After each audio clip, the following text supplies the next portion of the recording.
memotivasi. Kemudian mengetahui faktor-faktor yang mempengaruhi lingkungan kerja yang memotivasi. Kemudian mengetahui tantangan dalam membangun lingkungan kerja dan menganalisa dampak dalam implementasinya. Kemudian mengetahui bagaimana strategi untuk menciptakan lingkungan kerja yang memotivasi di lingkungan sekolah dan memahami korelasi antara lingkungan kerja yang memotivasi dan perilaku organisasi di sekolah. Lingkungan kerja yang memotivasi. Motivasi adalah dorongan atau keinginan untuk melakukan sesuatu yang berasal dari faktor internal maupun eksternal. Dalam lingkungan kerja, motivasi sering dipengaruhi oleh kepuasan kerja, dukungan dari manajemen, ketersediaan sumber daya, serta iklim kerja yang kondusif. Menurut Robbins 2006, motivasi kerja adalah kekuatan yang berasal dari dalam diri individu untuk mencapai tujuan tertentu. Lingkungan kerja motivasi mencakup aspek fisik, sosial, dan psikologis yang saling mendukung untuk menciptakan suasana yang kondusif. Menurut Herzberg, motivasi adalah konsep yang berkaitan dengan faktor-faktor yang mempengaruhi sikap kerja seseorang, khususnya apa yang membuat individu merasa puas dan tidak puas dalam bekerja. Faktor tersebut diantaranya adalah faktor Heiken, yaitu faktor ekstrinsik, dan faktor motivator atau faktor intrinsik.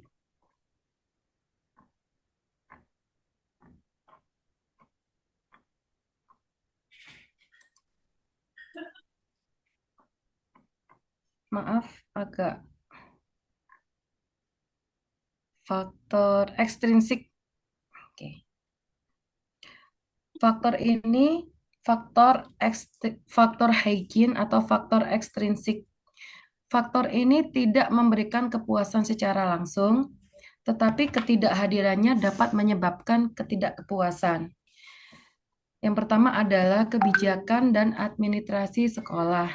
Biasanya yang menyangkut tentang prosedur administrasi atau kebijakan sekolah yang tidak mendukung bisa menjadi penghalang bagi motivasi.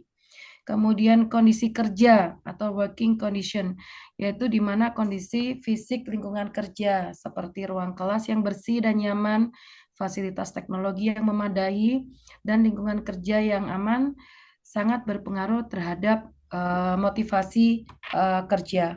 Kemudian hubungan dengan atasan atau rekan kerja.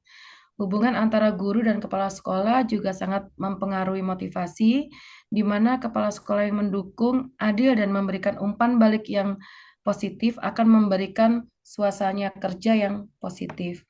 Kemudian tentang gaji dan keamanan pekerjaan.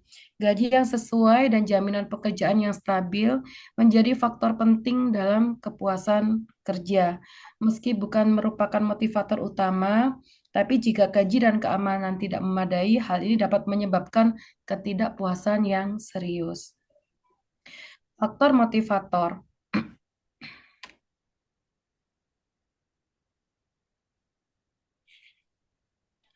Faktor motivator ini berkaitan dengan aspek-aspek yang memotivasi individu untuk bekerja lebih baik dan merasa puas.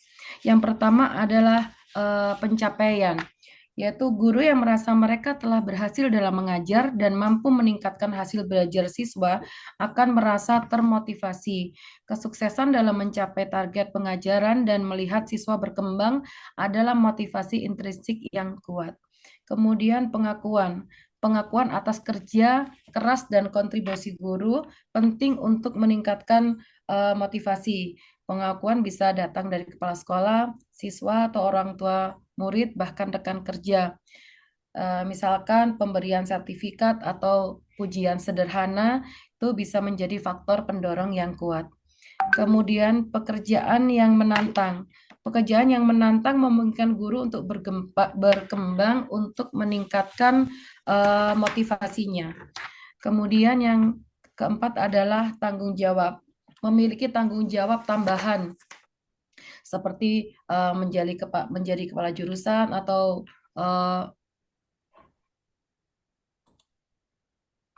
mohon maaf atau manajemen di sekolah itu juga menjadi faktor motivasi. Kemudian pengembangan dan kemajuan. Pengembangan dan kemajuan ini yang dimaksud adalah eh, peluang untuk naik jabatan atau berkembang secara profesional seperti pelatihan atau memberikan izin guru magang atau bahkan seperti kita ini diberikan izin oleh sekolah untuk belajar. Kemudian ada lagi teori sesuai dengan Abraham Maslow yang dikenal sebagai teori hierarki. Manusia dimotivasi oleh serangkaian kebutuhan yang tersusun dalam bentuk piramida dari kebutuhan yang paling dasar hingga kebutuhan yang paling tinggi, yaitu diawali dari fisiologis, yaitu tentang makan, minum, tidur, dan pakaian, kemudian rasa aman, sosial, afeksi, relasi, dan keluarga, penghargaan, pencapaian, status, tanggung jawab, dan reputasi, kemudian aktualisasi diri, yaitu pengembangan diri, pemenuhan ideologi. Dampak lingkungan kerja yang memotivasi terhadap peningkatan hasil kerja. Yang pertama adalah meningkatkan produktivitas dan kreativitas, meningkatkan kepuasan kerja, meningkatkan loyalitas, meningkatkan kolaborasi dan komunikasi, kemudian meningkatkan kualitas pendidikan secara keseluruhan. Tantangan dalam membangun lingkungan kerja yang memotivasi di lingkungan sekolah. Dalam membangun lingkungan kerja yang memotivasi di lingkungan sekolah bukan merupakan hal yang mudah dan dapat dilakukan dalam waktu cepat. Banyak hal yang sifatnya dinamis yang dapat mempengaruhi tumbuhnya situasi yang diharapkan. Di antaranya adalah yang pertama, mempertahankan dan memotivasi tenaga kerja yang berkualitas agar tetap berkomitmen dan berkontribusi secara optimal. Kemudian pelatihan dan pengembangan tenaga kerja. Evaluasi kerja dan penghargaan yang adil juga menjadi tantangan dalam mengelola sumber daya manusia di lembaga pendidikan. Perkembangan teknologi informasi dan komunikasi, mengembangkan strategi pengelolaan sumber daya yang responsif dan inovatif, kemudian strategi perbaikan baik secara individu maupun yang berkaitan dengan organisasi atau sekolah secara berkelanjutan dan berkesinambungan. Strategi menciptakan lingkungan kerja memotivasi di lingkungan sekolah. Kepala sekolah sebagai pemimpin tertinggi dalam lingkungan sekolah diharapkan dapat selalu memberikan interaksi, komunikasi, keterbukaan, menunjukkan sikap sebagai role model, dan memberikan masukan yang dapat menjadi energi positif, serta dapat membangun kepercayaan diri bagi individu dalam lingkungan sekolah. Yang kedua yaitu memastikan bahwa tenaga pendidik dan staf pendidik tetap memiliki pengetahuan, keterampilan, dan kompetensi yang relevan menjadi hal yang penting. Pelatihan yang tepat dan program pengembangan profesional perlu dirancang dan diimplementasikan secara efektif. Kemudian menerapkan sistem penilaian kerja yang objektif dan mengembangkan sistem penghargaan yang memotivasi dapat menjadi faktor penting dalam meningkatkan kinerja dan kepuasan. Pengembangan teknologi dan informasi, strategi pengelolaan sumber daya yang efektif juga dapat melibatkan kerjasama dengan berbagai pihak, seperti kolaborasi dengan institusi pendidikan lain, mitra industri, dan pengembangan kompetensi guru melalui pelatihan. Kemudian penting untuk terus melakukan evaluasi dan pemantauan terhadap program pengelolaan yang telah diimplementasikan. Dengan dilakukan secara teratur, sekolah dapat mengidentifikasi keberhasilan dan kekurangan dari strategi atau program yang diterapkan, serta melakukan perbaikan dan penyesuaian yang diperlukan. Kepala sekolah memiliki peran yang sangat penting dalam pengembangan sekolah, sehingga kepala sekolah harus mampu mengelola seluruh sumber daya sekolah dan bekerja sama dengan guru, staf, dan pegawai lainnya dalam mendidik peserta didik untuk mencapai tujuan pendidikan. Dalam posisi ini, kepala sekolah memiliki peran strategis bagi institusi, harus menjalankan fungsi manajerial dengan baik yang mencakup kemampuan untuk menciptakan, merencanakan, mengorganisasikan, mengkomunikasikan, memotivasi, serta mengevaluasi setiap kegiatan di sekolah. Oleh sebab itu, kepala sekolah harus mampu memotivasi guru dan karyawan agar dapat bekerja dengan semangat dan termotivasi untuk melaksanakan tugasnya dengan baik. Kesimpulannya adalah Motivasi adalah dorongan atau keinginan untuk melakukan sesuatu yang berasal dari faktor internal maupun eksternal.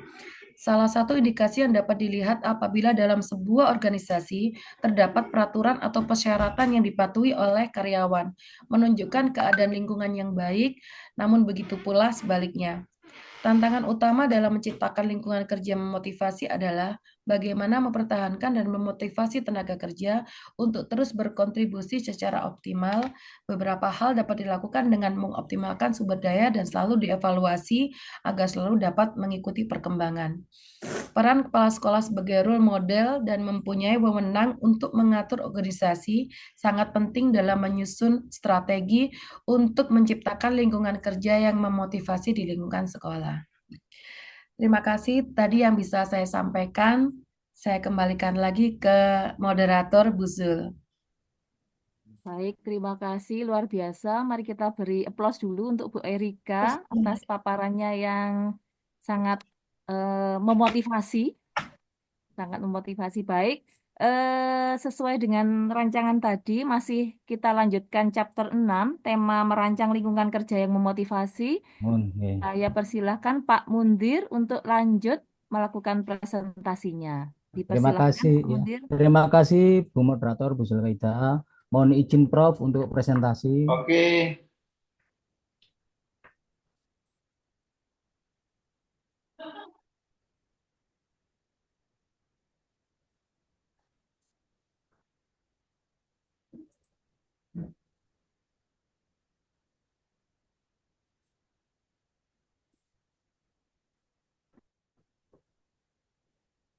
Sampun kelihatan Bapak Ibu.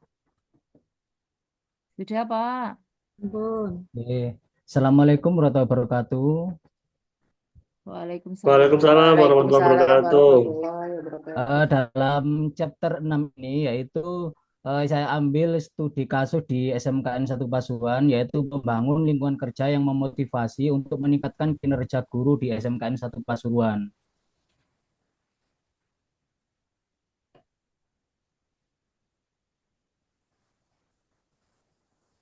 Latar belakang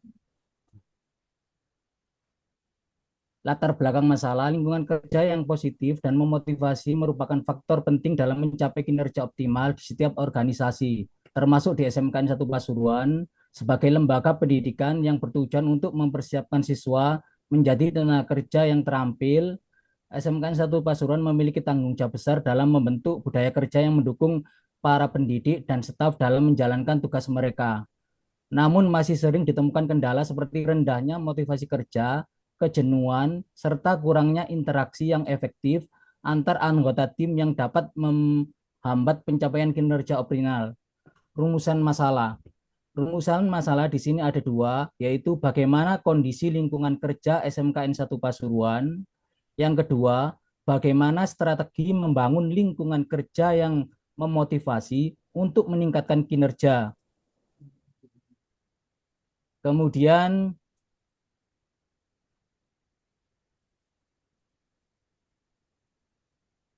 kajian pustaka. Di sini kajian pustaka ada lingkungan kerja, motivasi kerja, dan kinerja guru.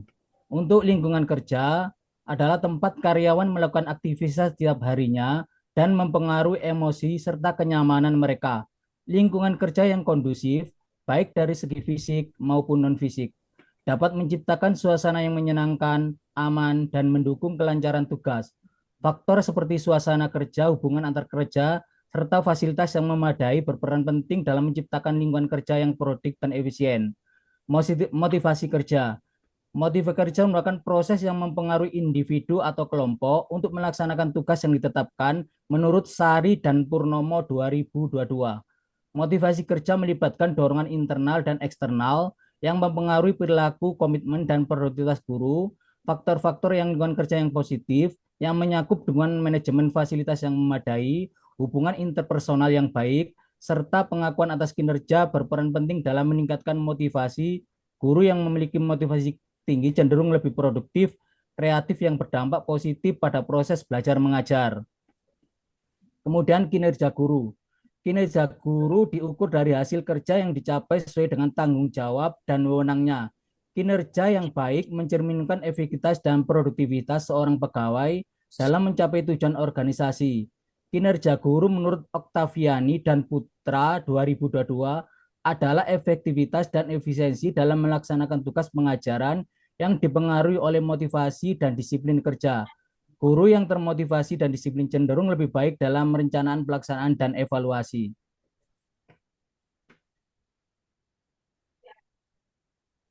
Metode penelitian.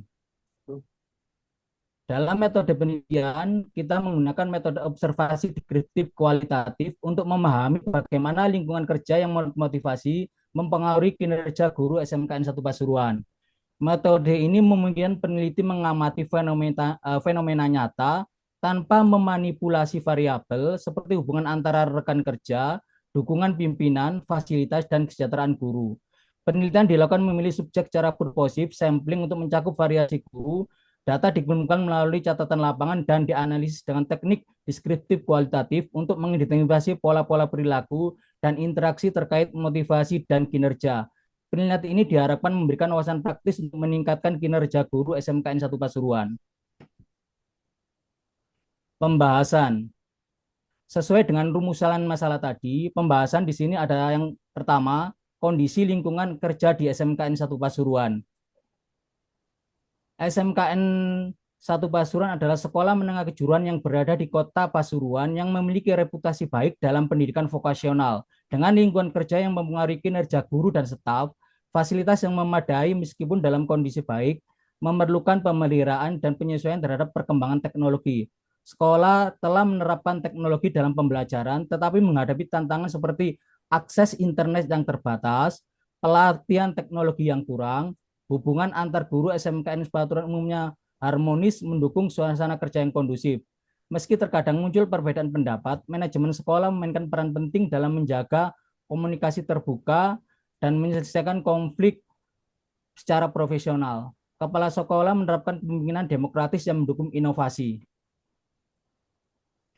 Kemudian permasalahan yang kedua yaitu strategi membangun lingkungan kerja yang memotivasi untuk meningkatkan kinerja guru di SMKN 1 Pasuruan. Di antaranya yaitu pengembangan profesional berkelanjutan, di mana pengembangan profesional berkelanjutan ini meliputi MGMP, workshop, memberikan dukungan untuk mengikuti lomba, dorongan untuk studi lanjut. Yang pertama, MGMP atau musyawarah guru untuk mata pelajaran. Musyawarah guru mata pelajaran atau MGMP adalah forum kolaboratif yang melibatkan guru dari mata pelajaran yang sama untuk berdiskusi dan berbagi pengalaman. Di SMKN 1 Pasuruan, MGMP terbukti efektif dalam membangun lingkungan kerja yang memotivasi dan meningkatkan kinerja guru melalui kolaborasi, pembelajaran berkelanjutan, dan pengembangan profesional.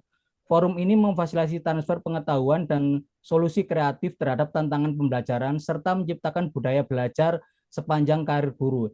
MGMP juga mendukung inovasi dan memperkuat rasa percaya diri guru melalui pendekatan pemecahan masalah bersama yang meningkatkan efektivitas pengajaran. Yang kedua, workshop merupakan metode efektif untuk meningkatkan kinerja guru di SMKN 1 Pasuruan. Melalui workshop, guru dapat mempengaruhi keterampilan peningkatan pengetahuan dan mempelajari metode pengajaran yang relevan dengan tantangan pendidikan modern. Workshop juga menciptakan lingkungan kerja kolaboratif di mana guru dapat berbagi pengalaman dan solusi bersama. Selain itu, workshop memberikan motivasi baru, meningkatkan rasa percaya diri, dan mendorongkan inovasi dalam pengajaran. Dengan fokus pada pengembangan kompetensi, workshop membantu guru beradaptasi dengan perubahan, termasuk adopsi teknologi dan pendekatan pembelajaran baru. Memberikan dukungan untuk ikut lomba. Kompetisi mendorong guru untuk berinovasi dalam metode pengajaran yang tidak hanya meningkatkan kualitas pembelajaran, tetapi juga memperkuat reputasi sekolah. Di SMKN 1 Pasuruan, dukungan untuk mengikuti lomba memotivasi guru untuk terus berkreasi yang berdampak positif pada kinerja individu dan kebanggaan institusi. Selain itu, kompetisi membuka peluang bagi guru untuk memperluas jaringan profesional, berbagi pengetahuan, dan memperoleh dukungan berkelanjutan. Partisipasi dalam lomba membangun lingkungan yang kerja dinamis, meningkatkan kompetensi, dan memperkuat kolaborasi serta kohesi tim. sehingga berkontribusi pada peningkatan kerja sekolah secara keseluruhan. Dorongan untuk studi lanjut. Dorongan untuk studi lanjut di SMK Pasuruan merupakan strategi efektif untuk meningkatkan kinerja guru dan menciptakan lingkungan kerja yang memotivasi. Melanjutkan pendidikan memberikan guru kesempatan untuk memperdalam keahlian, meningkatkan kompetensi profesional, serta mempelajari inovasi dalam pengajaran. Motivasi intrinsik yang muncul dari studi lanjut mendukung pengembangan diri dan kepuasan pribadi. Selain itu, studi lanjut menciptakan budaya pembelajaran berkelanjutan, meningkatkan status sosial, kesejahteraan karir, serta memperluas jaringan profesional yang semuanya berdampak positif terhadap lingkungan kerja di sekolah. Sistem penghargaan dan pengakuan. Sistem penghargaan dan pengakuan di SMK 1 Pasuruan sangat penting dalam membangun lingkungan kerja yang memotivasi dan meningkatkan kinerja guru. Penghargaan yang diberikan secara konsisten dapat meningkatkan motivasi intrinsik dengan memenuhi kebutuhan kompetensi guru, serta membantu mengurangi stres dan meningkatkan kesejahteraan psikologis. Selain menciptakan budaya kerja kolaboratif, penghargaan juga mendorong guru untuk membangun diri secara profesional yang berdampak positif pada kualitas pengajaran. Penghargaan berbasis kinerja dapat meningkatkan produktivitas dan menciptakan persaingan sehat di antara guru, mendorong mereka untuk lebih inovatif dan berkontribusi maksimal terhadap sekolah. Peningkatan fasilitas dan sumber daya. Peningkatan fasilitas dan sumber daya di SMK Pasuruan sangat penting untuk membangun lingkungan kerja yang memotivasi dan meningkatkan kinerja guru.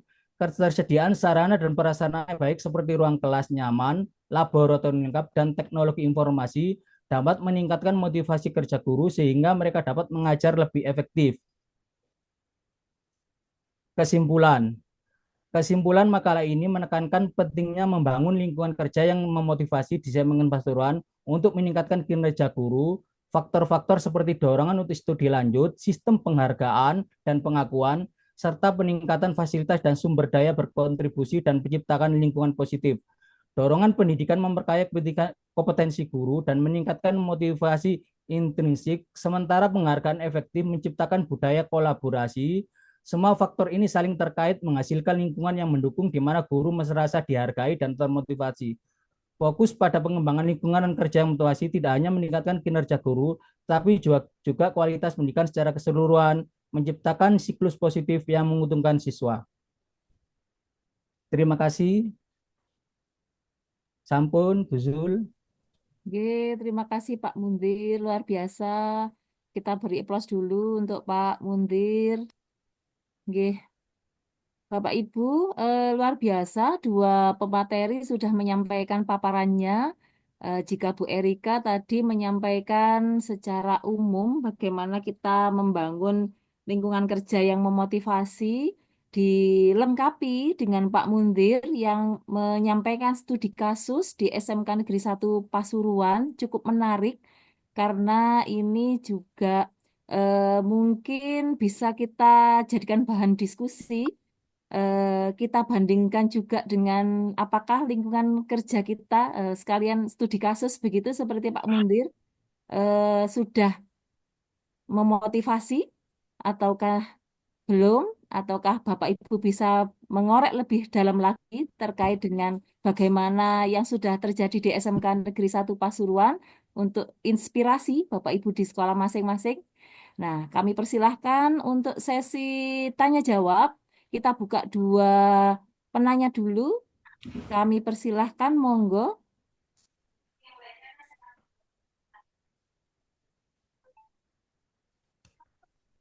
Atau kelihatannya lingkungan kerjanya sudah memotivasi semua ini kelihatannya. Ya, Bu. Oh, baik. Pak Taufik yang pertama, mungkin yang kedua ada yang raise hand dulu, belum? Iya sih, Baik. enggak. Kesulitan resen saya. Oh, kesulitan raise hand. Berarti Iya, yang itu kedua nanti. nanti, oke, Bu Nina dulu. Baik, Bu Neni sama Bu Sri di sesi berikutnya ya. Monggo Pak Taufik dulu, silahkan.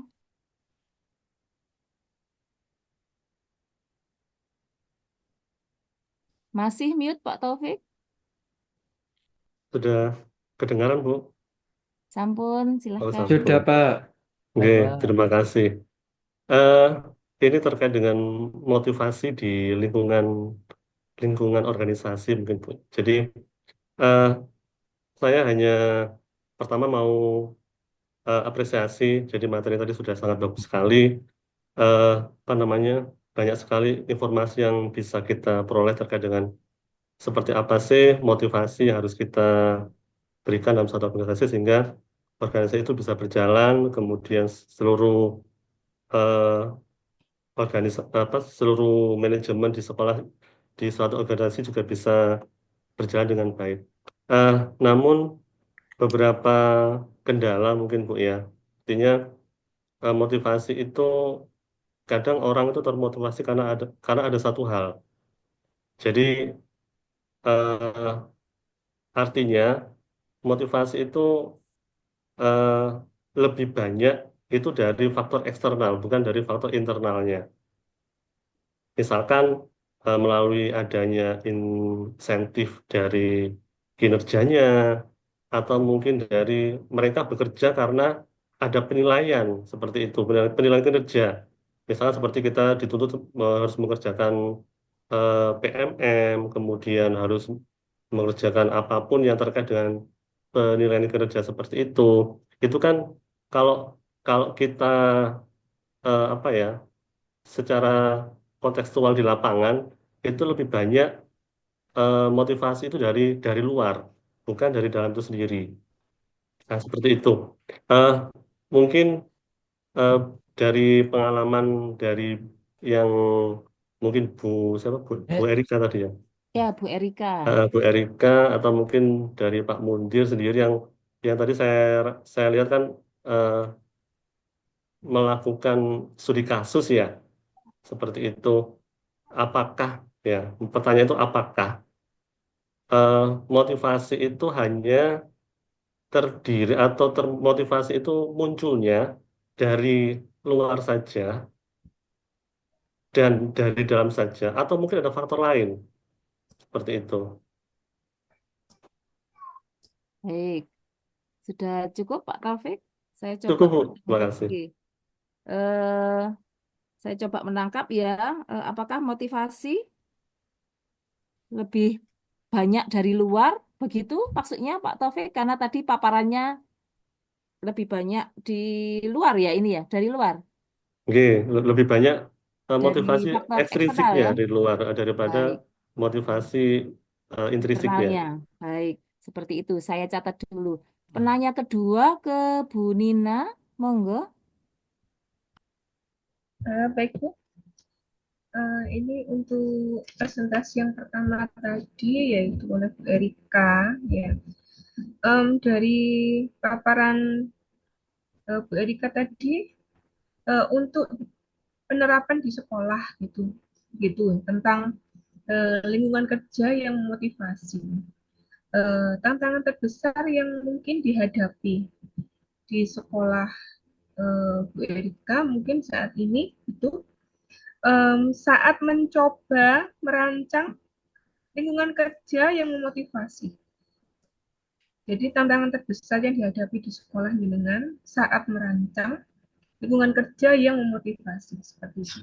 Kemudian langkah-langkah apa yang diambil oleh seorang pimpinan untuk mulai merancang lingkungan kerja yang memotivasi tersebut.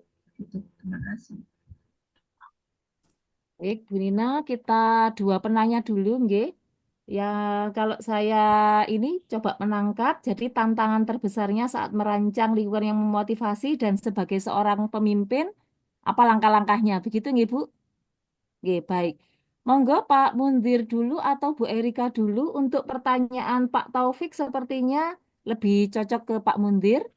Nanti untuk Bu Nina bisa langsung dengan Bu Erika. Oke, Pas satu-satu. Monggo Pak Mundir. oke Bu, terima kasih. Hmm.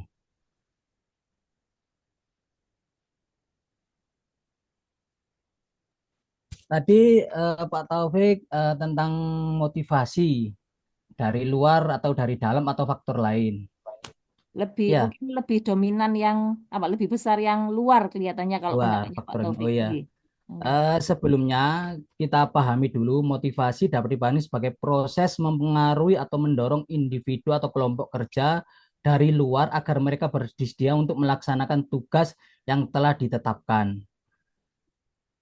Jadi motivasi kalau memang faktor lain selain internal atau eksternal, maka selain motivasi intrinsik atau ekstrinsik ada faktor tambahan yaitu kalau dari luar, dari lingkungan sosial, kondisi psikologis, pengaruh budaya, serta faktor kesehatan. Misalkan di lingkungan sosial, dukungan dari keluarga, teman, dan guru bisa meningkatkan motivasi.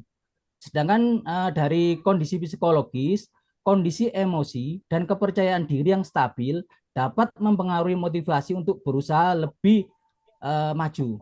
Kemudian pengaruh budaya. Di sini pengaruh budaya adalah sangat penting sekali karena nilai-nilai yang dianut dalam masyarakat atau institusi tertentu bisa menentukan bagaimana seseorang termotivasi. Kemudian faktor kesehatan juga sangat mempengaruhi sekali karena dengan kesehatan fisik dan mental juga memainkan peran besar dalam kemampuan dan kemauan untuk berpartisipasi aktif dalam aktivitas tertentu.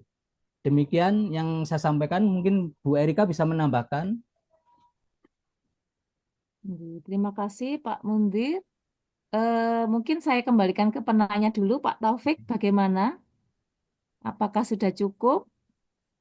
Eh, Oke Bu, sudah cukup. Kalau saya menangkap dari paparan dari Pak Mundir, berarti kan faktor ekstrinsik itu lebih dominan ya daripada faktor intrinsiknya seperti itu. Benar, benar Pak Taufik. Oke, terima kasih Pak Mundir. Baik, terima Sami-sami. kasih. Oke, saya tebali itu faktor kesehatan, Pak Mundir, luar biasa. Memang itu Ya, yang utama ya, Pak Mundir ya. ya benar sekali Bu. Iya, baik.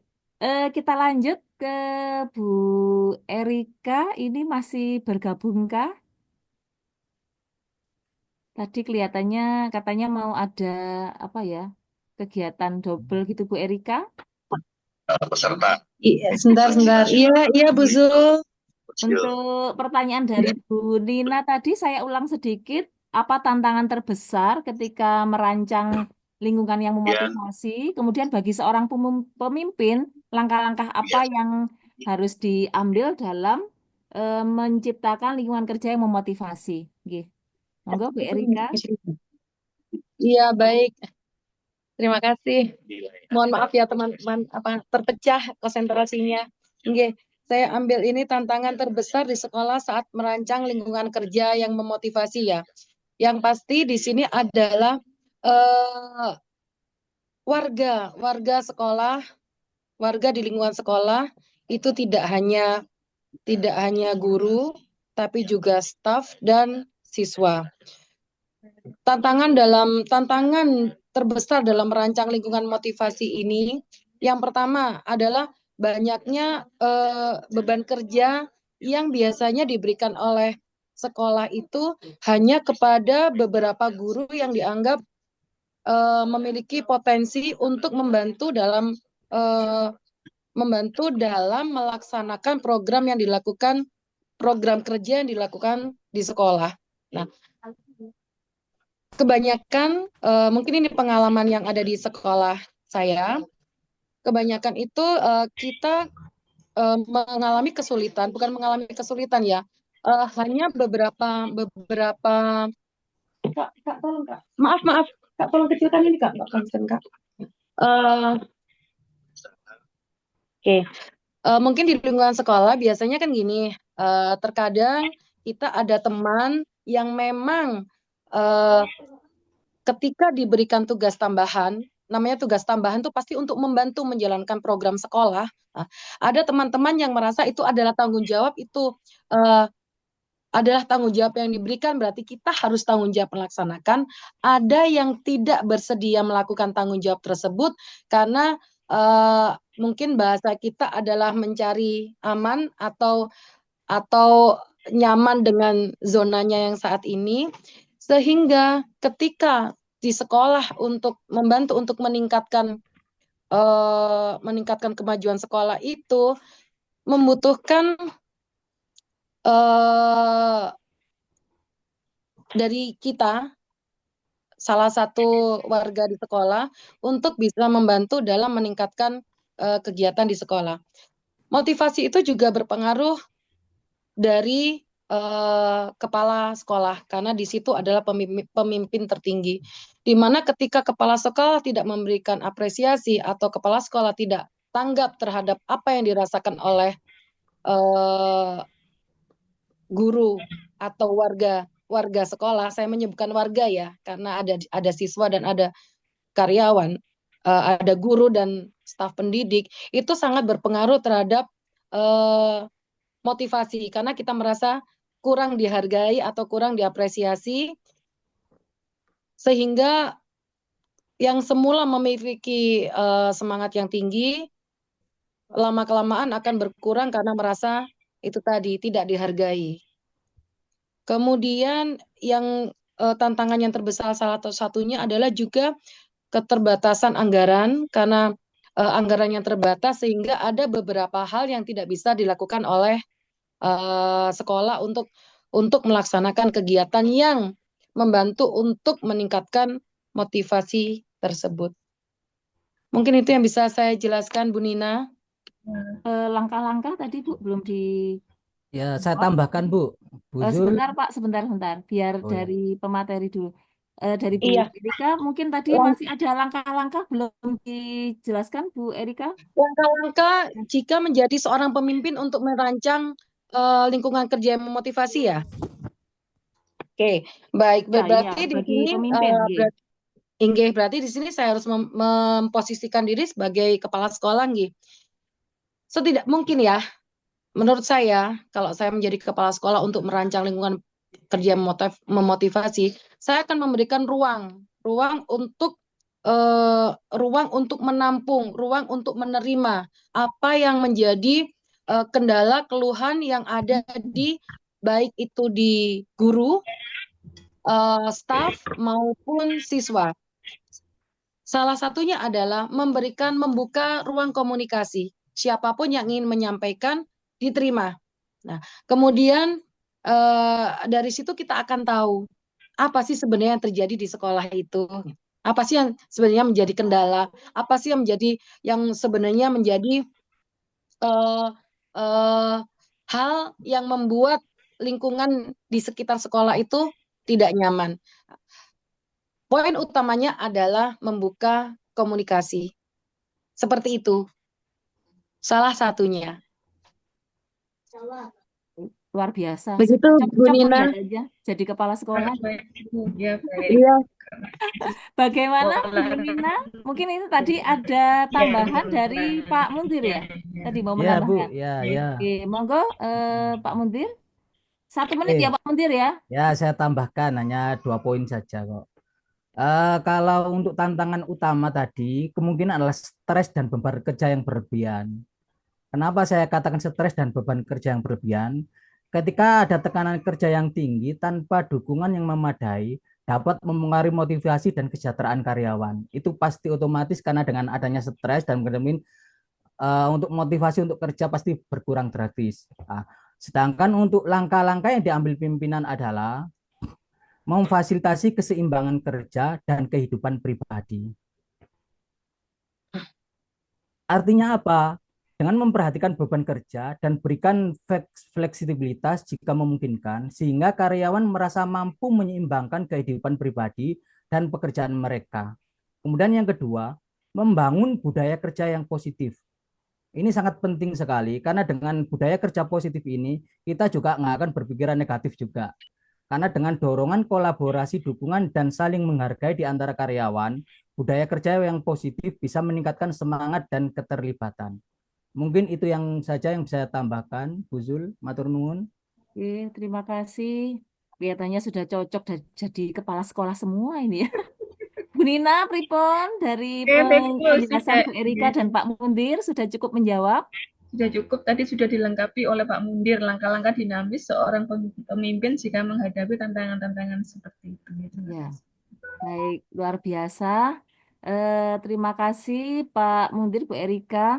Masih ada waktu 13 menit sebelum nanti di pembahasan yang chapter 5 kita beri kesempatan 2 penanya lagi.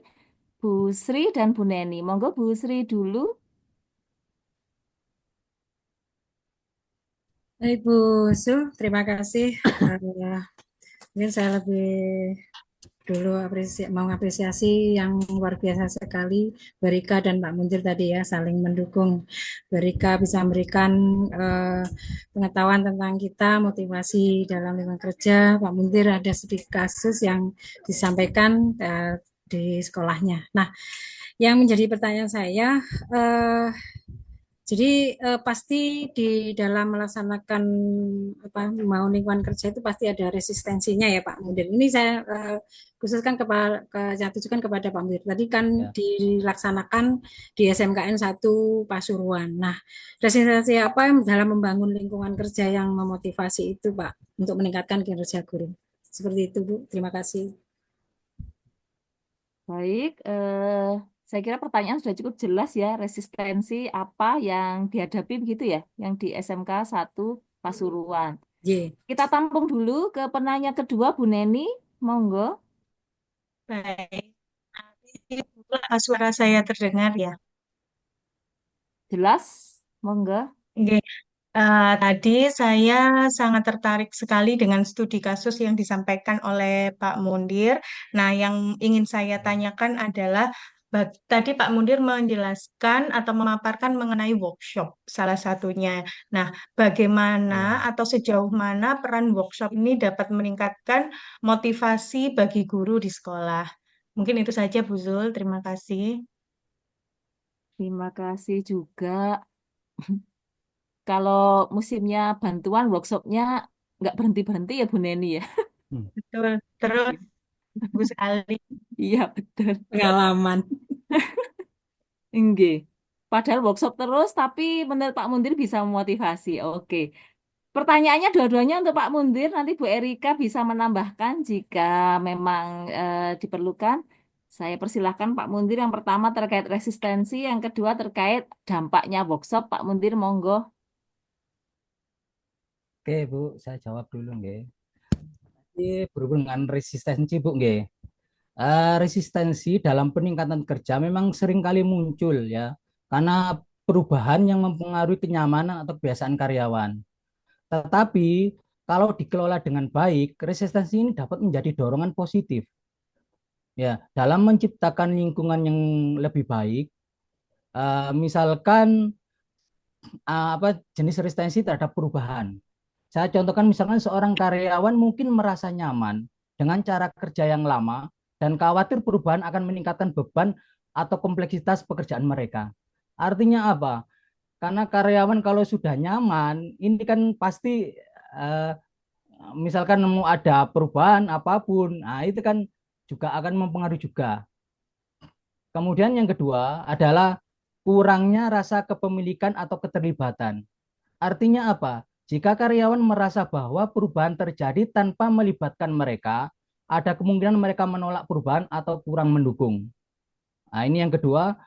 Kemudian yang ketiga adalah kekhawatiran atas kesejahteraan kerja. Perubahan yang berdampak pada keseimbangan kerja dan kehidupan pribadi seringkali ditolak karena dianggap dapat mengganggu kesejahteraan. Nah, mungkin itu yang saya sampaikan, Bu Zul, tentang resistensi. Baik, saya kembalikan dulu ke Bu Sri. Bagaimana ini ada dua ya terkait sama perubahan ini ya. Bagaimana Bu Sri? Sudah bisa diterima atau masih mau ada yang didiskusikan? Sudah bisa. Sudah cukup. Baik. Dilanjutkan dengan pertanyaannya Bu Neni tadi, Pak Mundir terkait workshop. Terkait workshop ya. Untuk workshop itu saya yakin akan berdampak positif pada sekolah. Kenapa? Juga di samping meningkatkan ilmu, pengalaman, dan praktikum juga. Misalkan di sini adalah meningkatkan kompetensi dan keterampilan. Dengan adanya workshop yang relevan, dapat meningkatkan kompetensi profesional guru dalam mengajar, seperti keterampilan teknologi, strategi pembelajaran, dan pendekatan kurikulum yang lebih efektif. Nah, ini sangat penting sekali bagi seorang guru. Kemudian yang kedua adalah menumbuhkan kreativitas dan inovasi. Nah, ini Karena dengan adanya workshop itu, motivasi yang kuat dalam mengikuti workshop mendorong untuk guru untuk berpikir kreatif dan inovatif dalam menyusun materi pelajaran dan pendekatan pengajar. Nah, mungkin itu yang bisa saya sampaikan, Bu Zul. Terima kasih Pak Mundir. Bagaimana Bu Neni? Ada yang mau didiskusikan lagi atau sanggahan barangkali enggak IPA gitu. Insya Allah cukup, Bu Zul. Ya Allah Terima cukup. kasih. Baik. Saya kira sudah cukup nih Bapak Ibu, sudah ada 4 pertanyaan di sesi ini chapter 6 tentang membangun lingkungan kerja yang memotivasi. Kita akan lanjut di sesi berikutnya. Mundur ini chapter 5 tentang teori motivasi yang akan disampaikan oleh Pak Dani. Monggo. Assalamualaikum warahmatullahi wabarakatuh. Waalaikumsalam warahmatullahi wabarakatuh. Mohon izin share screen, Prof.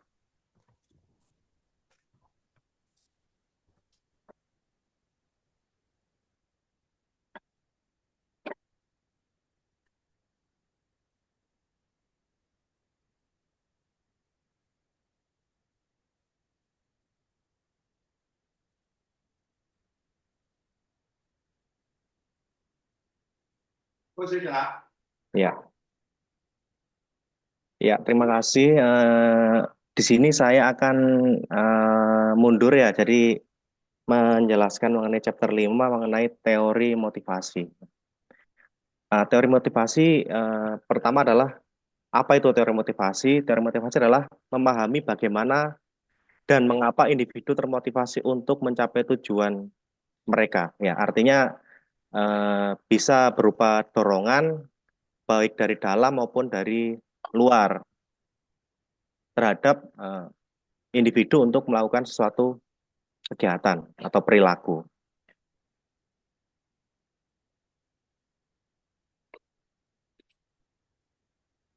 Nah, definisinya adalah motivasi itu ada 3. Yang pertama adalah penggerak perilaku. Motivasi adalah faktor yang mendorong seorang untuk melakukan suatu tindakan atau perilaku tertentu. Kemudian yang kedua adalah sumber energi. Motivasi merupakan sumber energi yang mendorong seorang untuk bertindak dan memberikan arah pada perilakunya. Kemudian yang ketiga adalah tujuan yang ingin dicapai. Motivasi muncul karena adanya kebutuhan yang ingin dipenuhi atau tujuan yang ingin dicapai oleh seseorang. Nah, untuk yang pertama adalah teori motivasi yang dikemukakan oleh Maslow ya. Jadi namanya adalah teori hierarki kebutuhan. Yang ciri khasnya adalah menggunakan piramida. Yang pertama ini untuk kebutuhan yang paling bawah adalah kebutuhan psikologis ya, seperti makan, minum, serta yang lainnya ya. Kemudian di atasnya ada kebutuhan mengenai keamanan, stabilitas. Kalau kita misalkan sebagai guru itu artinya kebutuhan keamanan, artinya kita bekerja di sekolah dalam kondisi lingkungan yang aman. Kemudian mengenai stabilitas atau bisa diartikan sebagai status dari apa? Bagaimana kerja kita di masa yang akan datang, apakah kita masih bisa terjamin atau stabil seperti itu. Kemudian yang ketiga di atasnya adalah kebutuhan akan kasih sayang ya, dengan keluarga, pasangan, anak, dan lain-lain. Kemudian untuk piramida yang keempat adalah self-esteem atau penghargaan dari orang lain, kepercayaan diri, kemandirian, kehormatan, dan apresiasi. Kemudian untuk yang piramida puncak itu adalah self-aktualisasi. Nah, di sini itu self-aktualisasi adalah mengenai moralitas, kreativitas, spontanitas, penerimaan fakta, pemecahan masalah, dan lain-lain. Seperti contohnya kalau bisa saya sebutkan adalah misalkan ada seorang pelukis. Nah, walaupun kalau dia memang benar-benar punya jiwa pelukis, itu walaupun lukisannya tidak laku atau dia mengalami kerugian, tapi dia bisa memenuhi kebutuhan aktualisasi dirinya dengan cara melukis seperti itu. Itu adalah puncak dari hierarki kebutuhan Maslow. Kemudian yang kedua adalah ada teori dari Alderfer ya, mengenai eksistensi, relatedness, dan pertumbuhan atau growth. Jadi yang pertama mengenai eksistensi atau keberadaan berkaitan dengan kebutuhan dasar manusia untuk bertahan hidup. Sebenarnya untuk kebutuhan atau untuk teori dari Alderfer ini hampir sama dengan menurut teori dari Maslow. Namun di sini Alderfer ini membagi menjadi 3 saja. Dan perbedaannya adalah dalam teori RG tidak ada hierarki yang kaku. Jadi individu dapat mengejar kebutuhan yang lebih tinggi meskipun kebutuhan yang lebih rendah belum sepenuhnya terpenuhi ya. Jadi kalau di kebutuhan Maslow yang pertama tadi itu kebutuhan yang bawah harus terpenuhi dulu baru dia bisa meloncat ke hierarki di atasnya. Tapi kalau di Alderfer ini tidak terlalu kaku sehingga individu dapat mengejar kebutuhan yang lebih tinggi meskipun kebutuhan yang lebih rendah belum terpenuhi. Kemudian yang kedua adalah frustasi regresi. Jadi Alderfer menambahkan konsep frustasi regresi, di mana jika individu mengalami kesulitan dalam memenuhi kebutuhan yang lebih tinggi, mereka mungkin akan kembali berfokus pada memenuhi kebutuhan yang lebih rendah. Berikutnya ada teori 2 faktor dari Herzberg. Yang pertama adalah faktor motivator atau kepuasan kerja, merupakan faktor intrinsik yang berkaitan dengan pekerjaan itu sendiri. Misalkan prestasi, pengakuan, pekerjaan itu sendiri, kemudian tanggung jawab dan kesempatan untuk berkembang. Kemudian yang kedua adalah faktor higienis atau ketidakpuasan kerja. Merupakan faktor ekstrinsik yang berkaitan dengan lingkungan kerja. Faktor ini tidak meningkatkan kepuasan positif jika ada, tapi dapat menyebabkan ketidakpuasan jika tidak terpenuhi. Nah, artinya ini dari sisi negatif ya. Artinya gini, misalkan gaji. Seseorang menurut Herzberg, jadi seseorang ketika mendapatkan gaji yang lebih tinggi, dia tidak termotivasi. Tetapi kalau kurang, maka dia akan menyebabkan ketidakpuasan seperti itu. Di sini disebutkan ada gaji, kondisi kerja, kebijakan perusahaan, hubungan interpersonal, dan keamanan kerja. Nah, dari 2 faktor tersebut dapat diambil 4 kemungkinan. Yang pertama adalah higien tinggi plus motivasi tinggi. Adalah situasi yang ideal di mana karyawan sangat termotivasi dan memiliki beberapa keluhan. Nah, jadi di sini higien tinggi artinya kekurangan-kekurangan yang ada itu kekurangan-kekurangan tidak ada ya. Jadi tidak ada negatifnya, namun motivasinya tinggi itu. Kemudian higien tinggi, motivasi rendah, dan seterusnya sampai di tingkat yang paling buruk adalah higien rendah dan motivasi rendah. Misalkan kalau higien rendah itu sudah gajinya rendah, kemudian dari segi motivasi dia tidak mempunyai ketertarikan di bidang tersebut, maka situasi ini adalah situasi terburuk di mana karyawan tidak termotivasi dan akan memiliki banyak keluhan seperti itu. Kemudian teori selanjutnya adalah teori kebutuhan dari McClellan ya. Jadi manusia itu mempunyai motivasi itu dilihat dari 3 kebutuhan. Yang pertama adalah kebutuhan berprestasi. Kebutuhan berprestasi mendorong seorang untuk menetapkan tujuan yang menantang dan berusaha mencapainya dengan baik. Kemudian yang kedua adalah kebutuhan berafiliasi. Kebutuhan afiliasi itu artinya adalah kebutuhan yang mendorong seorang untuk membina hubungan dengan orang lain atau bersosialisasi dengan orang lain. Kemudian yang ketiga adalah kebutuhan berkuasa. Nah, di sini kebutuhan berkuasa adalah kebutuhan yang mendorong seorang untuk mempengaruhi dan mengendalikan orang lain. Ya. Biasanya termotivasi untuk memperoleh posisi kepemimpinan yang tinggi. Teori McClellan menjelaskan bahwa setiap individu memiliki kombinasi 3 karakteristik tersebut dan perbedaan ini mempengaruhi bagaimana gaya seseorang berperilaku. Dengan memahami jenis kebutuhan motivator utama seorang, organisasi dapat meningkatkan efektivitas motivasi kerja dan meningkatkan prestasi individu. Kemudian ada teori penetapan tujuan atau teori goal setting yang disampaikan oleh Edward Locke dan Gary Latham. Teori ini menghubungkan tujuan yang ditetapkan dengan prestasi kerja dan dijelaskan bahwa penetapan tujuan yang menantang dan dapat diukur hasilnya dapat meningkatkan prestasi kerja. Nah, dengan teori ini dilakukan prinsip-prinsip. Yang pertama adalah tujuan yang sulit dan spesifik. Semakin sulit dan spesifik tujuan yang ditetapkan, semakin tinggi tingkat prestasi yang akan dihasilkan. Nah, ini terkait dengan target. Jadi misalkan target kita tinggi, itu walaupun tidak mencapai target, tapi sudah mendekati target yang tinggi tersebut. Daripada kita menetapkan tujuan dengan target yang rendah, walaupun memenuhi target, tapi ya targetnya rendah seperti itu. Jadi artinya tujuannya yang sulit dan spesifik. Kemudian yang kedua adalah komponen penting goal and intention. Kedua komponen ini merupakan penentu perilaku individu. Goal menunjukkan standar khusus dari suatu keahlian terhadap tugas dalam batasan waktu tertentu. Sedangkan intention merefleksikan komitmen individu untuk mencapai goal tersebut. Kemudian yang ketiga adalah mekanisme motivasional. Penetapan tujuan dapat mengarahkan perhatian individu, mengatur usaha yang diberikan, meningkatkan ketekunan, dan membantu individu menetapkan strategi dan melakukan tindakan sesuai yang direncanakan.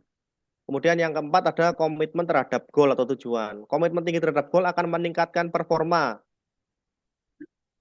Namun jika goal rendah, komitmennya juga akan membatasi performa. Adanya konflik goal dapat mengurangi proses goal setting, dan komitmen terhadap goal berhubungan positif dengan tingkah laku yang terkait dengan goal dan performansi.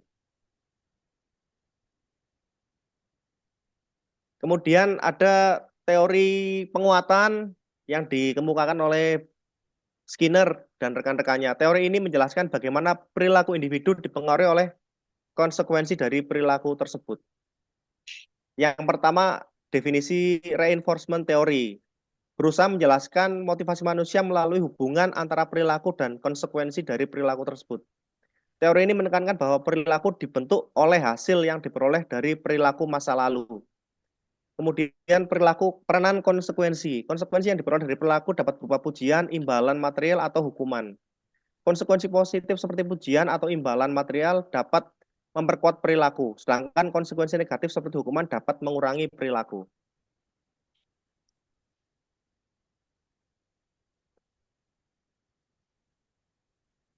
Kemudian teori keadilan. Ada 3. Yang pertama, keadilan distributif. Keadilan distributif adalah keadilan yang terkait dengan distribusi sumber daya dan kriteria yang digunakan untuk memutuskan alokasi sumber daya. Keadilan jenis ini dengan persepsi individu tentang kewajaran karir yang mereka peroleh. Di sisi lain, rasio yang tidak seimbang antara input dan reward telah mengarah pada persepsi ketidakadilan. Kemudian ada keadilan prosedural. Menurut Greenberg dan Baron, keadilan prosedural didefinisikan sebagai persepsi keadilan atas perbuatan keputusan dalam organisasi dibuat. Orang-orang di dalam organisasi sangat memperhatikan dalam pembuatan keputusan secara adil, dan mereka merasa bahwa organisasi dan karyawan akan sama-sama merasa diuntungkan jika organisasi melaksanakan prosedur secara adil. Kemudian keadilan interaksional. Keadilan interaksional merupakan kunci terbentuknya motivasi kerja dan komitmen terhadap organisasi. Keadilan interaksional terkait dengan kombinasi antara kepercayaan seorang bawahan terhadap atasan dengan keadilan yang nampak dalam lingkungan kerja.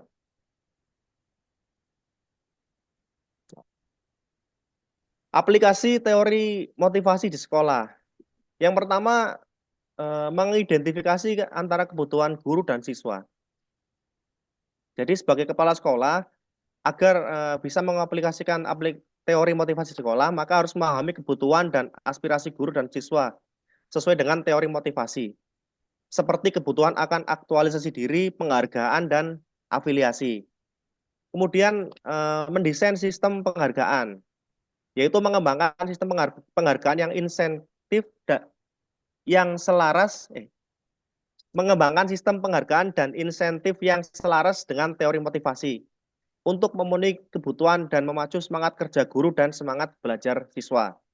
Kemudian yang ketiga adalah menciptakan lingkungan kerja yang positif dengan membangun budaya organisasi yang mendukung dengan kepemimpinan yang menerapkan prinsip teori motivasi seperti pemberian umpan balik dan peluang untuk pengembangan diri. Kemudian ada faktor-faktor yang mempengaruhi motivasi. Yang pertama adalah kebutuhan individu, lingkungan kerja, karakteristik pekerjaan, dan faktor eksternal. Faktor eksternal itu mencakup situasi ekonomi, keluarga, dan perubahan teknologi yang dapat berdampak pada motivasi guru dan siswa. Untuk meningkatkan motivasi kerja, maka seorang pimpinan atau kepala sekolah dapat melakukan yang pertama menunjukkan apresiasi, menyediakan peluang untuk pengembangan diri, menciptakan lingkungan kerja yang positif, dan memberikan tantangan yang sesuai. Ya, jadi kepada bawahan atau guru, maka kepala sekolah dapat memberikan 4 perlakuan seperti ini untuk meningkatkan motivasi kerja. Peran kepala sekolah dalam memotivasi bawahan, menetapkan visi dan tujuan, memberikan umpan balik, mengakui dan menghargai prestasi, dan yang keempat adalah mendukung pengembangan karir. Kesimpulannya, teori-teori motivasi memberikan pemahaman yang mendalam tentang apa yang mendorong orang untuk bertindak dan berprestasi. Kemudian dengan menerapkan prinsip-prinsip teori motivasi, kepala sekolah dapat menciptakan lingkungan kerja yang dapat memotivasi guru, karyawan, dan siswa. Memahami teori motivasi dapat membantu individu mengidentifikasi dan memenuhi kebutuhan mereka untuk berkembang. Sekian presentasi dari saya. Saya kembalikan kepada moderator Bu Zulkoida. Terima kasih. Wassalamualaikum warahmatullahi wabarakatuh. Waalaikumsalam warahmatullahi wabarakatuh. Luar biasa, terima kasih Pak Mundir. Kita beri aplaus dulu untuk Pak Mundir Pak atas Dani. Pak Dani. maaf, kok teringat-ingat Pak Mundir. Pak Dani, ya Allah, maaf ya Pak Dani. Kita gara-gara studi kasus tadi masih teringat-ingat. Oke, kita beri aplaus untuk Pak Dani, luar biasa. Kalau tidak salah mencatat ini sudah ada 7 teori tadi yang dikemukakan. Oke, Pak Dani, kalau nggak salah loh ya, ini saya coba mencatat oret-oretan ada 7 teori, kemudian sudah dicoba untuk diaplikasikan di sekolah begitu. Baik, kita buka 2 sesi. 1 sesi untuk 2 pertanyaan, mohon maaf. 1 sesi hanya untuk 2 pertanyaan saja. Nggih, Bapak Ibu, sudah ada Pak Mundir raise hand, 1 lagi mungkin. Dan Bu Frederika. Baik, sudah cukup. Monggo Pak Mundir. Pak Mundir ini kok ya bertanya toh ini wong presenter hari ini kok bertanya ini gimana? Bu, diberikan yang lain aja, Bu. Oh, nggih, mboten napa. Nggih. Nggih. Baik, Pak Mundir ngalah Nggih, Pak mboten Mundir, napa. sampean Nggih, wis nggih, ngomong tok nggih. iki. Nggih. Oke, kita beri kesempatan Bu Frederika dulu. Mungkin 1 lagi Pak Sultan. Baik, monggo Bu Frederika, saya beri waktu. Oke, terima kasih Bu Zul. Tadi saya lihat dari Pak Dani ada untuk menumbuhkan yang terakhir tadi, slide terakhir itu ada yang dari kepala sekolah. Untuk pimpinan yang baik itu bisa menumbuhkan motivasi gitu ya. Sedangkan motivasi tadi itu ada ekstrinsik sama intrinsik. Kalau saya, pengalaman saya itu memang motivasi ekstrinsik itu dapat membangkitkan semangat kita. Itu kan ada prinsip-prinsip teori motivasi itu ya tadi, yang dari Pak Dani. Akan tetapi kalau motivasi itu memang tumbuh dari dalam diri kita, motivasi intrinsiknya itu lebih besar, maka memang pekerjaan kita itu kita semangatnya itu lebih gitu loh. Jadi eh, untuk mendapatkan semangat dalam bekerja, dalam menghasilkan sesuatu, menyelesaikan sesuatu itu lebih mudah ketika saya memiliki motivasi intrinsik yang lebih besar gitu. Akan tetapi ya memang motivasi ekstrinsik itu memang sangat juga bisa membantu. Nah, saya ingin menanyakan Pak Dani, kadang itu motivasi intrinsik saya itu nggak ketemu-ketemu gitu loh Pak. Jadi saya ingin menanyakan bagaimana apakah ada cara atau kiat-kiat yang dapat menumbuhkan motivasi intrinsik dari dalam diri. Ngoten Pak Dani. Terima kasih. Baik, luar biasa ini pertanyaannya.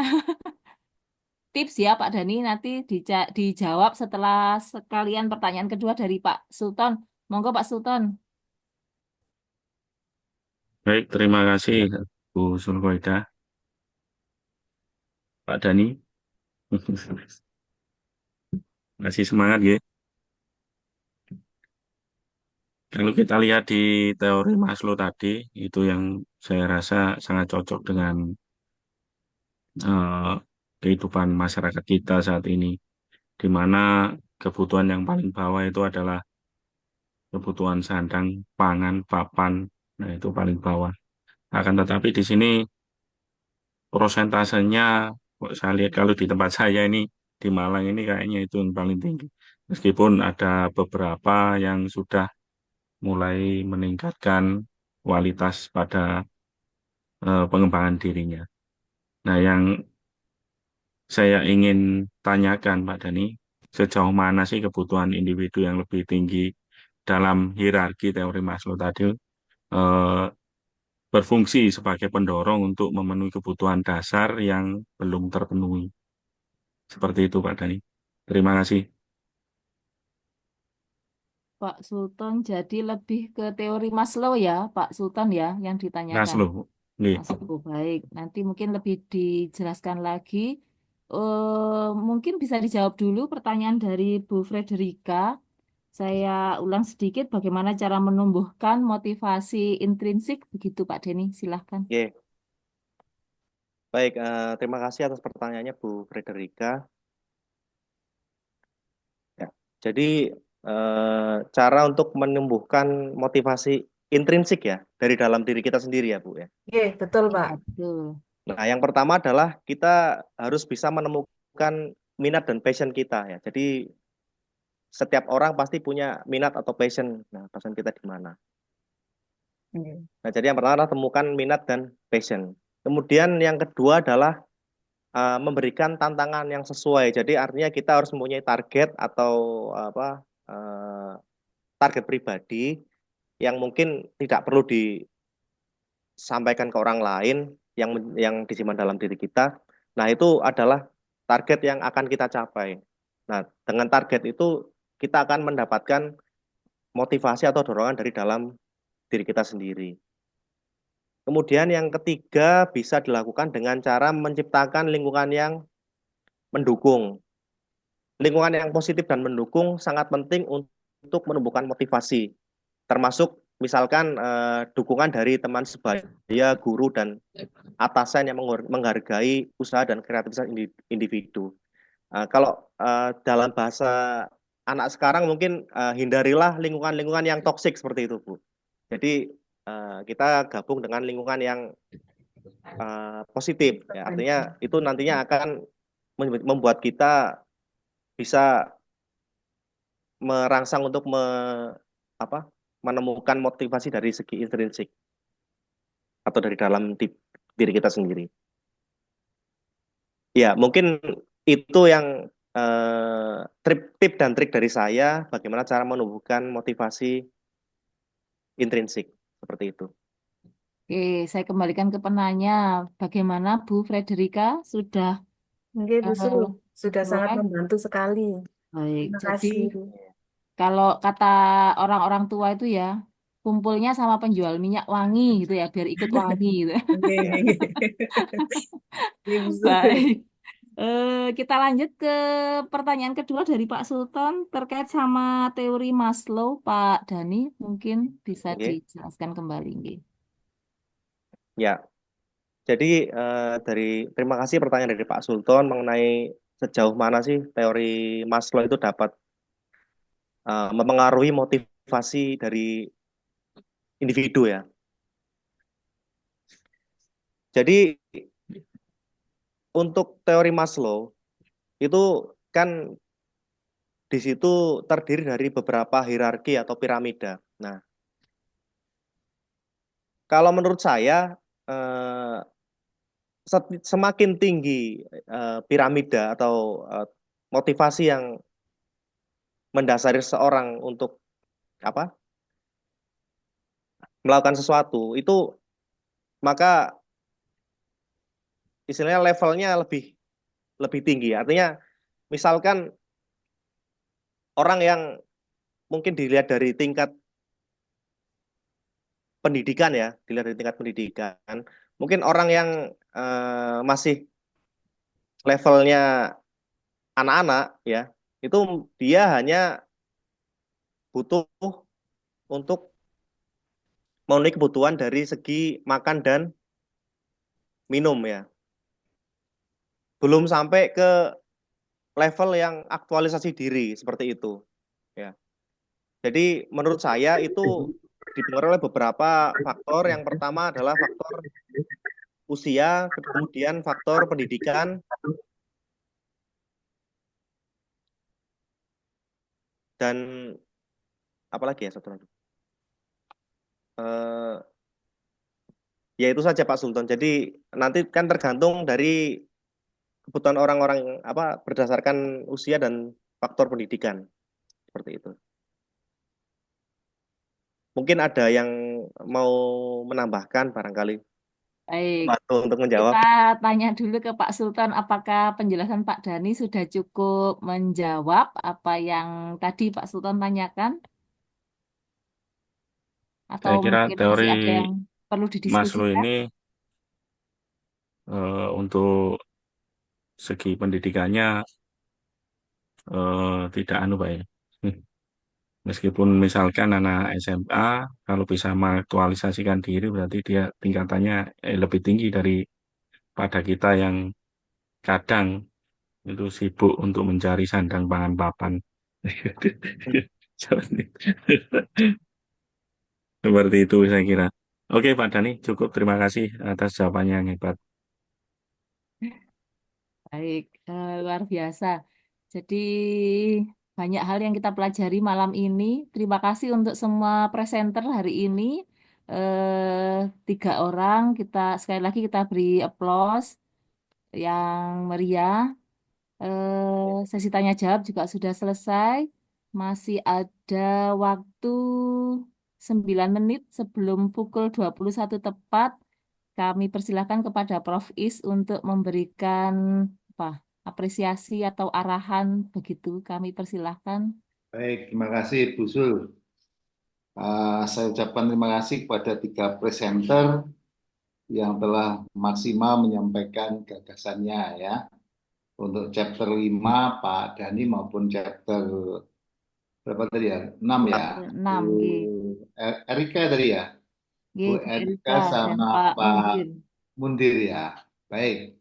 Sebenarnya itu antara chapter 5 dan 6 itu cukup dekat sekali ya, karena terkait dengan teori motivasi. Kemudian yang kedua adalah bagaimana memotivasi di lingkungan kerja.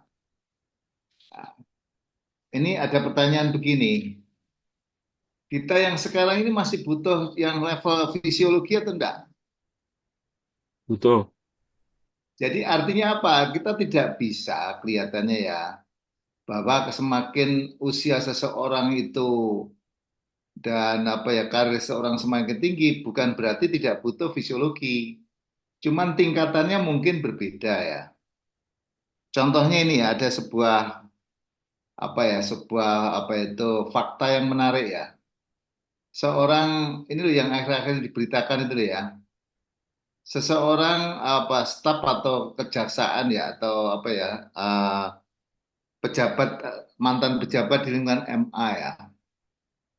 Dia itu memiliki uang hampir 1 miliar ya, tapi masih pengen memberikan jasa maklar kasus senilai 1 miliar, akhirnya ketangkap. Jadi apa itu apa itu 900 1 triliun, miliar Bro. uangnya ya. Itu miliar, hampir Hampir 1 1 triliun triliun. kan. 1 triliun. Ternyata mereka juga masih butuh secara fisiologi untuk menumpuk kekayaan dan sebagainya. Ya. Nah, sekarang kita diuji para guru ya. Sekarang dengan menteri baru Pak, siapa itu Menteri Dikdas itu, Pak Mukti ya. Guru-guru yang akan mendapatkan insentif 2 juta itu adalah guru yang memenuhi persyaratan, misalnya ada sertifikat guru ya, atau sergur ya. Ya. Semuanya kan menjadi tersenyum kan, karena itu menambah kebutuhan fisiologis kan, kebutuhan dasar gitu loh ya.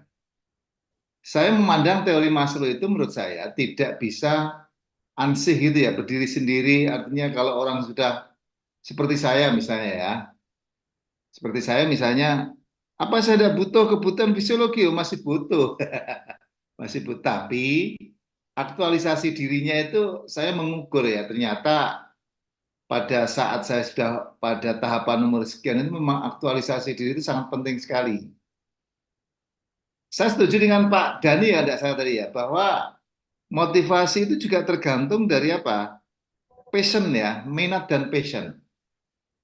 Ya. Ini saya mencoba mengevaluasi diri saya sendiri ya. Ternyata saya itu punya passion yang konsisten ya. Nah, itu terlihat pada saat mungkin saya pas diberi kepercayaan untuk memimpin sebagai dekan, kemudian pembantu rektor, ternyata passion saya itu di bidang apa itu kemitraan atau kerjasama. Sekarang ini saya sudah tidak jabat lagi, ternyata saya punya tempat yang mengembangkan kemitraan itu justru lebih besar daripada saat saya menjadi apa namanya pembantu rektor bidang perencanaan kerjasama. Ya, jadi saya itu selama 1 tahun terakhir ini sudah bisa menjalin puluhan kerjasama dengan para rektor perguruan tinggi seluruh Indonesia saat ini. Karena saya diberi kewenangan khusus oleh sebuah perusahaan SDM itu menjalin komunikasi kolaborasi dengan perguruan tinggi dan saya diberi kewenangan penuh untuk mengembangkan ide-ide kreatif saya. Pada saat saya konsultasi, bagaimana ini perguruan tinggi perlu ini, perlu ini, perlu itu dan itu, akhirnya semuanya diserahkan kepada saya. Artinya apa? Saya hanya laporan saja dan selama ini selama setahun laporan saya tidak ada yang pernah ditolak walaupun itu adalah tidak keluar dari arahan dari pimpinan perusahaan itu. Jadi benar-benar saya diberi kewenangan penuh untuk urusan itu. Bahkan kalau ada perguruan tinggi masuk ke pusat, itu tidak dilayani. Harus ke saya dulu. Begitu percayanya, apa namanya, itulah namanya Pusat Pembinaan Pelatihan dan Sertifikasi Mandiri. Ya, itu grup LSPP 3 ada 11 grup LSP dan LPK, jadi lembaga pelatihan dan lembaga sertifikasi P3. Nah ini menurut saya apa yang disampaikan Pak Dhani, apa itu Pak Dhani ya? Ya presenter ke-5 tadi Pak Dhani ya? Ya, Pak Dhani. Ya itu memang Pak. Ternyata minat dan passion itu menjadi penting itu untuk bisa berkembang. Jadi faktor intrinsik itu kalau memang didasari oleh minat dan passionnya itu kuat, ya tanpa imbalan apapun jalan itu. Kalau ekstrinsik itu biasanya kan memang ada semacam iming-iming ya, ada semacam apa namanya hadiah, reward dan sebagainya itu. Tapi kalau intrinsik itu di mana-mana kalau kuat itu luar biasa. Nah, kembali kepada saya memberikan evaluasi diri saya, ternyata passion saya itu kemitraan dan kerjasama sejak kira-kira mulai tahun 2001 lah karena saya dipercaya untuk memimpin itu. Nah, tentunya teman-teman juga sama, ya. Apakah tadi yang dari disampaikan Bu Erika ya atau Pak siapa tadi ya? Jadi intinya, ya, kemampuan atau faktor motivasi ekstrinsik itu memang penting juga. Dan pemimpin-pemimpin kita itu harus menguasai teori Maslow. Jangan, wah ini para guru sudah golongan 4 misalnya. nggak perlu fisiologi, nggak perlu kesejahteraan. Salah itu. Karena itu tidak ada orang yang tidak butuh fisiologi, ya. Kemudian apalagi kalau tahapannya Maslow itu kan yang ketiga itu tentang cinta atau kasih sayang, social need. Itu juga penting. Kalau lingkungan kerja kita tidak kondusif seperti neraka di dalamnya, orang tidak akan berprestasi lagi. Dia akan bisa melawan secara diam-diam kan gitu. Makanya jadi pemimpin itu kalau mengerti teori Maslow sebenarnya gampang. Artinya makanya saya sering menyampaikan kawan-kawan ada 3 hal yang perlu dipegang oleh seorang pemimpin. Ya, itu ada teorinya itu. Yang pertama adalah bagaimana pemimpin itu memperbaiki sistem. Kalau sistemnya tidak bagus, kalau bisa membuat sistem tidak memperbaiki gitu. Yang kedua adalah empowering, memberdayakan. Termasuk misalnya memberi kesempatan untuk studi lanjut itu adalah memberdayakan. Saya itu sebenarnya ingin para pimpinan sekolah, pimpinan cabang dinas itu harus berpikiran yang berubah gitu loh ya. Jadi kalau SMK mau maju, ya gurunya jangan hanya S1, ya harus S2, bahkan kalau perlu S3. Saya itu hanya berkaca pada saat saya ditugasi oleh Direktorat PSMK berkunjung ke Kosen, Jepang untuk melihat dari dekat SMK 5 tahun di sana, itu bukan 4 tahun ya. Ternyata itu guru itu doktor semuanya, hampir semuanya doktor. Kalau sudah SMK yang lanjut, kalau posnya kan SMK 3 tahun, yang 2 tahun kemudian itu yang ngajar profesor malahan. Jadi guru guru SMK di sana itu banyak yang profesor gitu. Artinya apa? Kalau pendidikan kita mau maju, berarti motivasi ekstrinsik memberikan penghargaan yang berprestasi, misalnya untuk studi lanjut, ya itu bagus itu menurut saya. Nah ini teman-teman, alhamdulillah ini banyak yang sudah S2 ya. Itu bagus, tanpa itu kayaknya juga sentuhan-sentuhan untuk menciptakan lingkungan kerja yang berprestasi, ya memang masih perlu waktu yang cukup panjang kan gitu ya. Nah oke.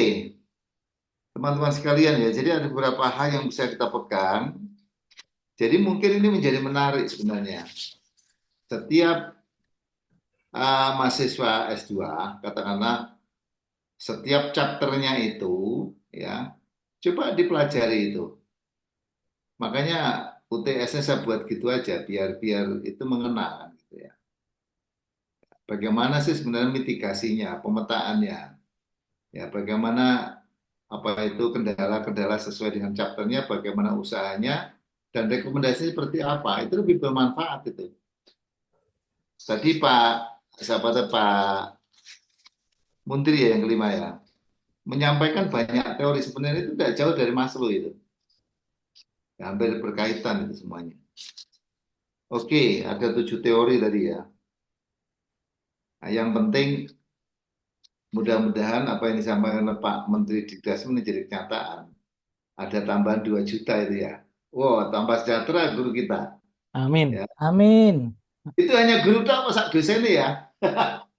Sekalian dosennya, Prof. Nah, yang disebut itu kan dari Menteri Pendidikan dan Kebudayaan, bukan Menteri Ristek. Termasuk ya berarti ya. Nah, kalau itu menggembirakan, menjadi semangat, termotivasi. Jadi motivasi tinggi itu untuk prestatif itu juga karena adanya adanya kebutuhan tambahan fisiologi tadi kan itu. Tidak bisa kita berdiri sendiri. Oh, kalau sudah profesor misalnya tidak perlu itu. Perlunya adalah kreativitas, aktualisasi itu omong kosong. Ini kebutuhan dasar manusia tetap dibutuhkan itu. Nah, supaya akhirnya hidup itu menjadi bervariasi kan gitu. Tadi saya catat tadi yang menarik itu apa ya? Bentar. Nah, tadi dari Pak siapa tadi ya? Yang dari Pak. Yang kedua tadi Pak Mundir ya, yang melakukan Pak Mundir, Pak. melakukan apa namanya survei ya atau penelitian singkat di SMKN 1 Pasuruan. Itu kalau dikelompokkan kembalinya kepada Mas Ru juga itu. Bagaimana kesejahteraan itu harus dipikirkan itu. Tetapi biasanya kalau mau mengukur itu Pak Mundir ya, itu mungkin bagaimana kepuasan guru terhadap misalnya layanan sarana prasarana, layanan kesejahteraan, bagaimana layanan administrasi, ya, kemudian layanan untuk pengembangan diri itu menjadi penting itu. Jadi apakah sudah puas atau belum sehingga bisa diukur dengan jelas. Gitu. Ya, artinya termasuk kesejahteraan termasuk mengikuti workshop, kemudian mengikuti lomba, studi lanjut itu kan bagian dari kesejahteraan sebenarnya. Saya sangat senang kalau guru itu tanpa harus ada apa namanya dorongan ekstrinsik itu bisa berkembang, memberikan warna dalam sebuah organisasi di sekolah. Tetapi jujur ya, ternyata memang tidak semua orang memiliki kekuatan motivasi intrinsik yang kuat. Tergantung passionnya tadi, tergantung passion, tergantung minat. Baik Bapak Ibu, kayaknya diskusi sudah saling menjawab sendiri dengan teman-teman tadi, sehingga saya hanya urun yang tidak terlalu berbobot, tetapi paling tidak ini adalah sebuah masukan yang barangkali melengkapi saja. Terima kasih, Bu Zul, saya kembalikan. Assalamualaikum warahmatullahi wabarakatuh. Waalaikumsalam. warahmatullahi wabarakatuh. Assalamualaikum warahmatullahi wabarakatuh. Terima kasih. Waalaikumsalam warahmatullahi wabarakatuh. Ya, terima kasih Prof. Is menutup kegiatan diskusi malam ini luar biasa. Saya kira sudah cukup karena sudah ada serangkaian diskusi dari presenter dan kemudian tanya jawab. Mungkin kita akhiri kegiatan malam ini dengan sedikit quote. Cintai apa yang Anda lakukan dan lakukan apa yang Anda cintai. Begitu. Terima kasih. Kita tutup bersama dengan bacaan doa menurut agama dan keyakinan masing-masing. Berdoa dipersilahkan.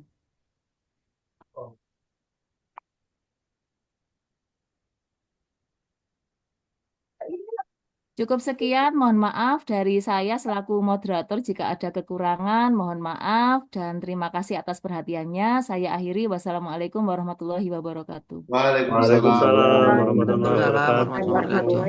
Mohon izin langsung live ya. Terima kasih. Makasih, Prof.